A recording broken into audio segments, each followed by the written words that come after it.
Mungkin sekitar 1 atau 2 tahun lalu pas mengangkat kasus tentang kritik khususnya tentang korupsi.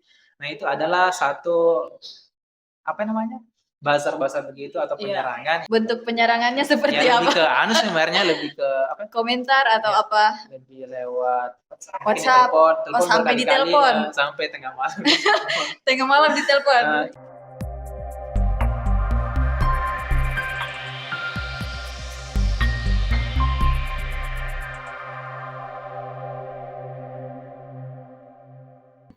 Eee, Halo Sobat Transdata, jumpa lagi bersama saya Anissa Amliasari.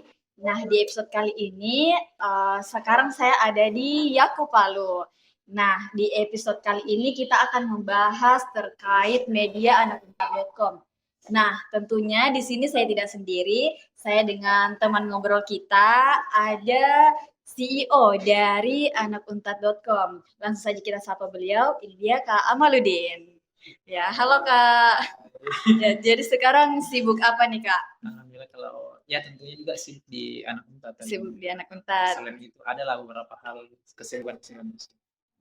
Ya, belakangan ini anak untat itu lagi ada program apa, Kak? Atau kebanyakan mengangkat isu-isu apa nih di anakuntat.com? Oke, kalau di anak unta.com itu sendiri kan kita fokusnya ke media. Iya, Yang paling utama itu ada namanya Instagram. Nah, iya. kalau fokusnya ke apa ya, kita tentunya mengangkat tentang isu-isu seputar kampus, entahkah itu tentang namanya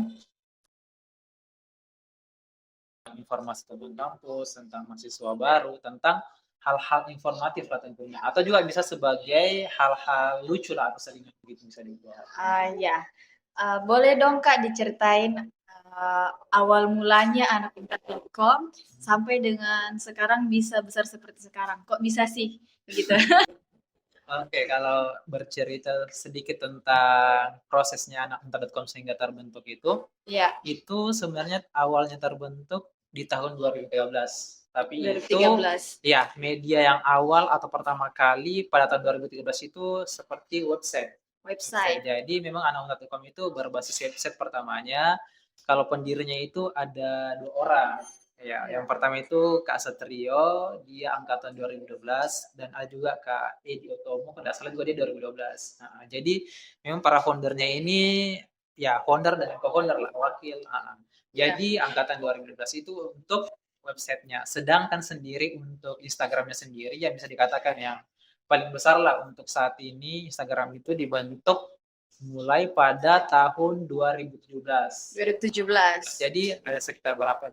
18, 19, 20, 21, 22, 23, 24, sekitar 7 tahun Iya, lah. Agak 7 tahun. agak lumayan juga sih kalau dibilang proses pertumbuhannya mungkin dibanding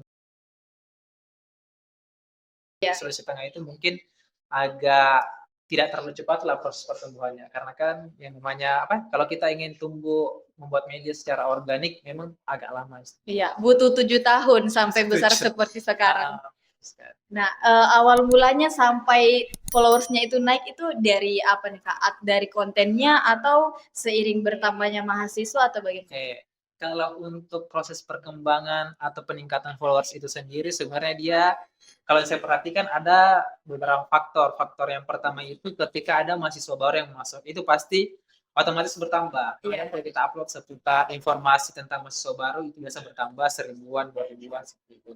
Ada juga kadang kalau ada konten yang viral, nah itu juga otomatis pasti bertambah followersnya. Tapi yang paling signifikan itu pasti bertambah ketika ada mahasiswa baru. Sama itu sih sebenarnya ada mahasiswa baru dan ada konten yang viral seperti itu.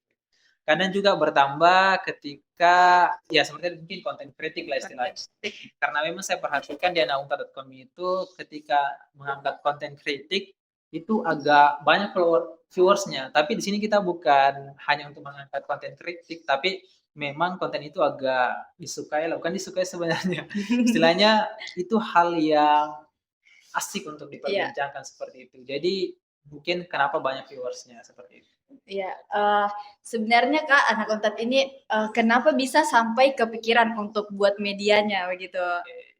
Kenapa bisa Iya, kepikiran, waktu sharing-sharing juga dengan foundernya, foundernya iya. tujuan pertamanya sebenarnya itu hanya simpel, satu sebagai tempat atau sumber informasi khususnya mahasiswa yang di UNTAD. Iya. Contoh kan, mungkin sempat cerita-cerita juga lalu dengan foundernya itu sebenarnya contoh kalau kita di kampung kan kita kadang bingung, kita mau cari informasi kampus khususnya mungkin yang di UNTAD dari mana misalnya. Nah, Iya. Oh, bagi anak-anak itu rantau begitu yang masih di rantau, kampung. mungkin juga kita butuh informasi seputar beasiswa atau misalnya, Iya. nah disitulah cikal bakal sehingga terbentuknya yang namanya anak.com sebagai ya simpel sumber informatif, Sumber informasi informasi. begitu istilahnya. Kalau Kamal sendiri bergabung di Anak Unpad sejak tahun berapa? Oke, kalau saya bergabung sebenarnya belum terlalu lama, saya bergabung itu di akhir tahun 2020. Oh, 2020. Jadi 21, 22, 23, baru 4 Ya, tahun. kurang Baru lebih 4 tahunan lah, tahun. kurang lebih 4 tahun seperti itu. Ya, itu sebagai kru juga. Iya, sebagai kru. Kalau untuk bergabung pertama itu kan di Anak Unpad ada terbagi lalu. Iya. Waktu masih saya masuk itu ada namanya bagian marketing, bagian jurnalis, sosial media, sama editing. Nah, saya lalu bergabung di marketing. Di marketing. Nah, sebenarnya awalnya masuk itu sebenarnya saya juga cuma diajak sama teman. Oh, diajak sama teman, bukan karena niat Bukan sendiri. karena niat sendiri, diajak sama teman fakultas saya lalu. Kalau Iya. saya juga ini sekedar informasi untuk teman-teman, saya Fakultas Kehutanan angkatan 2018. Jadi Iya. alhamdulillah sudah lulus juga. Jadi sudah alumni Unpad. Alhamdulillah sudah alumni sekitar 1 tahun juga. Iya. Jadi lalu saya diajak sama teman saya untuk coba-coba gabung, coba daftar. Alhamdulillah pas daftar sebenarnya saya tidak ada bakat berlebih lah istilahnya di bidang media, entah Iya. editing, buat misalnya editing video ataupun flyer, dan saya tidak ada bakat. Jadi kenapa saya pilih marketing? Karena kan situ pada dasarnya kita mencari klien. Jadi Iya. saya rasa dibandingkan beberapa divisi yang ada, di sini mungkin saya bisa begitu. Disitulah cikal bakalnya saya gabung dengan Anak.com sebagai marketing kurang lebih sama 1 tahun, kayak 1 tahun lebih lah istilahnya. Setelah itu baru sebagai sekarang jadi CEO-nya. Ya, nah teman-teman, bahkan bukan dari niat sendiri diajak teman, tapi bisa jadi CEO seperti sekarang. Nah, jadi ini juga buat pembelajaran nih buat teman-teman atau motivasi nih. Ternyata kita juga bisa loh mulai dari ikut teman atau apa bisa jadi seperti sekarang, jadi CEO. Nah Kak, selama ada Anak Unpad nih, kan kontennya pasti yang mengkritik nih, mengkritik kampus. Itu pernah tidak dapat misalnya ancaman atau apa dari pihak kampus? Ya. Nah, kalau terkait konten kritik itu sebenarnya cuma salah satu konten. Nah, mungkin kalau Nisa sendiri buka dashboardnya Anak Unpad ya, bisa dikatakan hanya mungkin 1 dari 10 lah yang mengkritik seperti itu. Tapi seperti tadi yang saya katakan, memang konten kritik itu kadang naiknya lebih cepat atau viewersnya lebih banyak. Nah, kalau terkait konten kritik pasti, tapi alhamdulillah kalau sekarang tidak ada sih. Tapi senior mungkin sekitar 1 atau 2 tahun lalu pas mengangkat kasus tentang kritik khususnya tentang korupsi. Nah, itu adalah satu apa namanya? Buzzer begitu atau penyerangan ya. Itu lebih ke senior karena kan di sini kita juga foundernya kita juga masih sering komunikasi terkait konten-konten. Kalau ada pun juga isu-isu yang mengkritik kita diskusikan dulu sebelum kita upload. Nah, misalnya ini ketika upload nggak bahaya kan misalnya gitu ataukah apa penyebabnya, apa akibatnya kalau kita upload. Tapi ya itu sih kalau saya pribadi, sempat juga pernah 1 kali mungkin ini terkait konten apa lalu namanya? Politik apa? Bukan. Apa lalu yang dari Twitter itu? Yang mana itu? Pokoknya ada kampus. Apa speak up atau apa? Pokoknya ada salah satu konten lalu, tapi sekarang sudah tidak dibuat lagi. Manifest. Manifest di anu sih sebenarnya kan itu manifest lebih ke keresahan mahasiswa sebenarnya toh. Nah, adalah salah satu lembaga kampus lah, mungkin kita angkat itunya, dia merasa mungkin kenapa seperti ini angkat. Ini lebih ke bagaimana menjatuhkan nama baik lembaganya misalnya itu. Nah, dapat penyerangan ke saya langsung sih sebenarnya. Tapi penyerangannya dari lembaganya langsung. Ketuanya sama mungkin anggota-anggotanya seperti itu. Bentuk penyerangannya seperti ya, apa? Lebih ke anu sebenarnya lebih ke apa? Komentar atau apa? Lebih lewat WhatsApp. telepon sampai ditelepon. Sampai tengah malam. Tengah malam ditelepon.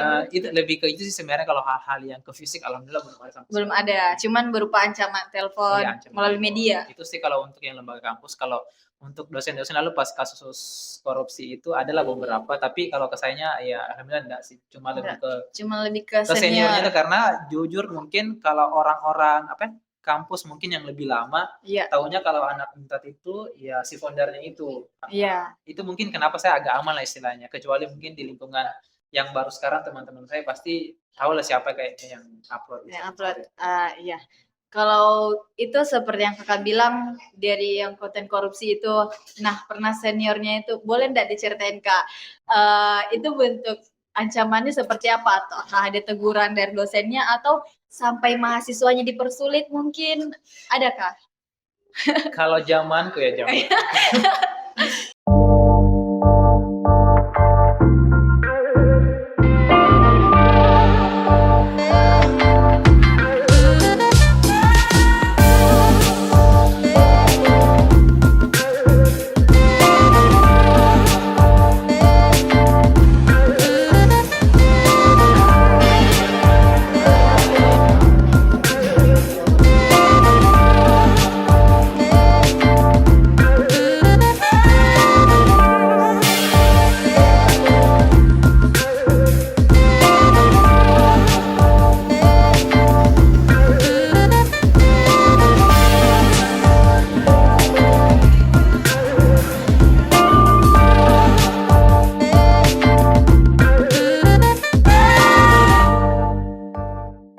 Kalau zamanku sebenarnya kalau kembali ke proses akademiknya saya, Iya. alhamdulillah tidak ada sebenarnya Oh, persulit. kalau dari Kak Amel Kalau sendiri dari saya sendiri, tidak ada, alhamdulillah lancar jaya sih sampai istilahnya. lulus. Cuma memang ya mungkin sekarang sudah apa ya, orang-orang rektorat atau pejabat-pejabat kampus mungkin sudah sadar sih bagaimana peran sosial media pada zaman sekarang ini. Tapi ya sekitar mungkin waktu Kasetrio masih apa namanya, sebagai mahasiswa, itu banyaklah proses problem-problem atau proses ketika dia masih di dunia kampus adalah Iya. kritik-kritik, mungkin yang dipanggil dosen dan sebagainya. Tapi kalau ketika saya menjadi CEO, alhamdulillah tidak ada sih Tidak yang sampai ada. seperti itu. Bahkan meskipun lalu di kehutanan juga ada dosen saya yang sudah tahu, bahkan ya hampirlah mungkin rata-rata ya tahu dosen saya kalau saya Kalau diangkat, dia ada tidak ada permasalahan tidak ada alhamdulillah sama sekali. permasalahan. Justru lebih ke mendukung saya kalau saya perhatikan sebenarnya. Dengan kru-krunya juga begitu, Ya, aman. aman sih sampai sekarang.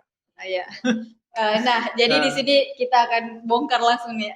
Kok bisa sih anak Unpad berkembang sampai saat ini? Nah, mulai dari mana sih itu anak Unpad bisa berkembang sampai saat ini? Ataukah adakah strategi dari Kak Amal sendiri dengan tim untuk mengembangkan anak Unpad ini? Iya.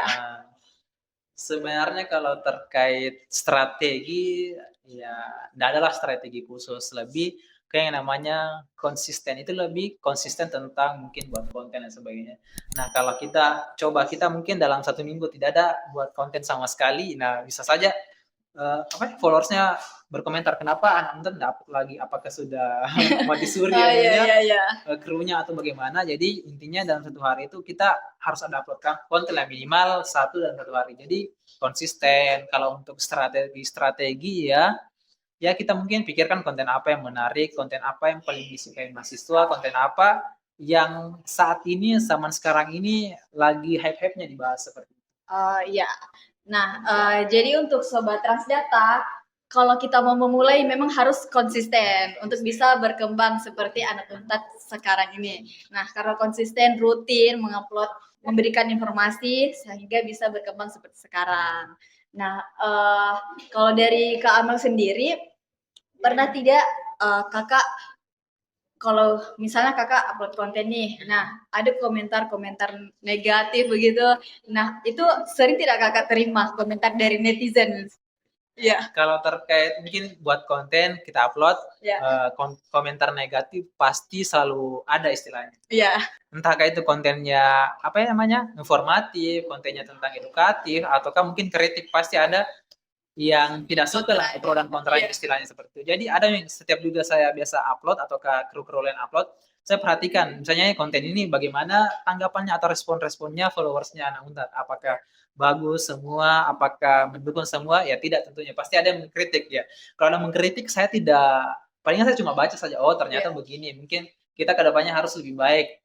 Itu dijadikan sebagai proses pembelajarannya istilahnya, sebagai bahan koreksi untuk anak unpad.com itu sendiri dan diri saya pribadi. Kalau Itu sih kalau saya tanggapi, nggak pernah sih saya menanggapi, itu cuma bagian dari ruang diskusinya mereka istilahnya. Iya. Oke. Kalau dari ini kan media itu dalam kampus itu kayaknya ada beberapa ya, bukan hanya anak Unpad.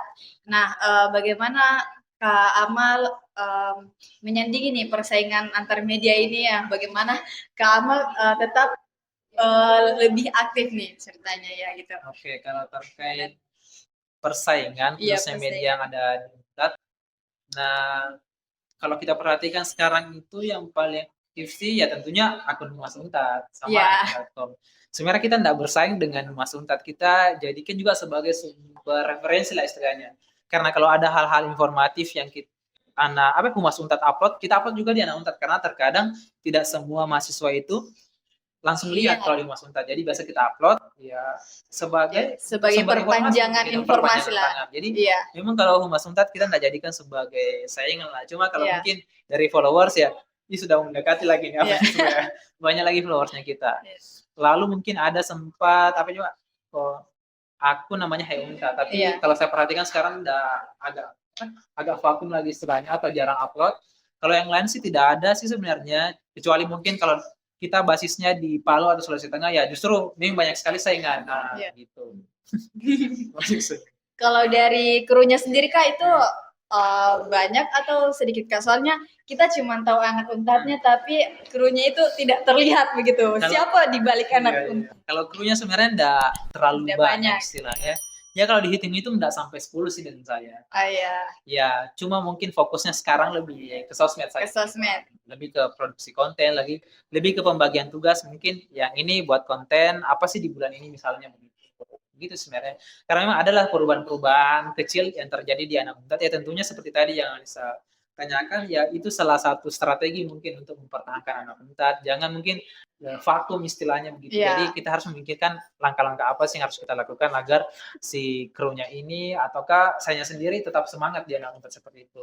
Iya. Nah, di anak Unpad juga sebenarnya kan biasa kita upload terkait konten-konten iklan. Nah, itu Iya. juga sebagai salah satu upaya kita agar krunya kita bisa tetap konsisten, tetap ada. Jadi adalah mungkin kalau kita ngumpul-ngumpul lah kita bisa mungkin beli makanan minuman secara itu anggotanya tidak perlu lagi untuk memikirkan dari segi makanan atau Iya.